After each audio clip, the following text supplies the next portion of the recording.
Hello बच्चों, let's see this question. Which one is more soluble in diethyl ether, anhydrous AlCl3 और hydrous AlCl3? Explain in term of bonding.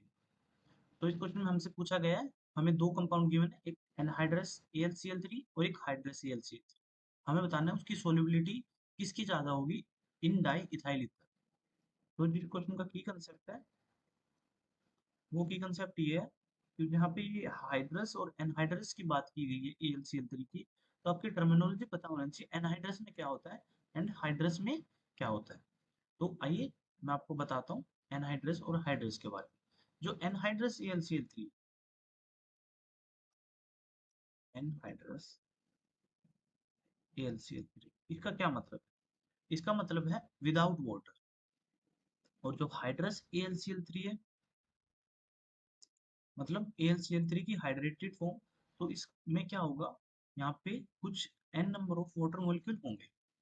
ठीक है. तो ये इसका मतलब होता है, एनहाइड्रस का मतलब होता है विदाउट वाटर, हाइड्रस का मतलब होता है विद वाटर. तो अब मैं सोलिबिलिटी की बात कर रहा हूँ डाइथाइल ईथर. डाइथाइल ईथर क्या होता है? OET, OET कुछ ऐसा. और सॉरी, यहाँ पे ET आएगा. ठीक है. तो ये होता है डाइथाइल ईथर. अब इसमें सोलिबिलिटी बता दी. अगर मैं बात करूँ एनहाइड्रस की, देखो AlCl3 क्या है, लुइस लुइस एसिड है. ठीक है. अगर मैं बात करूँ सोलिबिलिटी की एनहाइड्रस की, तो ये लुइस एसिड है. और ये OET3, सॉरी, OET2 क्या है, एक लुइस बेस है. तो जब एनहाइड्रस को डिसोल्व करेंगे इसमें, तो यहाँ पे क्या होगा, ऑक्सीजन अपने लोन पेयर डोनेट कर सकता है और एक कोऑर्डिनेट बॉन्ड का फॉर्मेशन कर सकता है, कुछ इस तरह.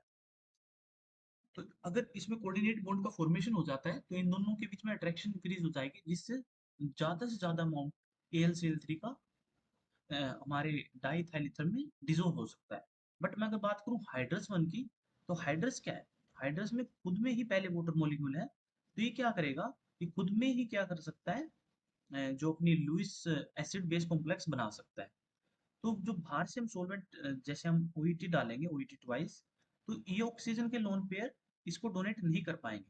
तो हम कह सकते हैं, जब हम AlCl3 हाइड्रस को OET ट्वाइस में डालेंगे तो उनके बीच में इतनी इंटरेक्शन नहीं हो पाएगी जितनी किसके केस में होगी, एनहाइड्रस के केस में होगी. तो एनहाइड्रस क्या होगा, ज्यादा सोल्यूबल होगा as compare to hydrous one, due to hydrogen bonding, sorry not hydrogen bonding, due to acid base complex formation.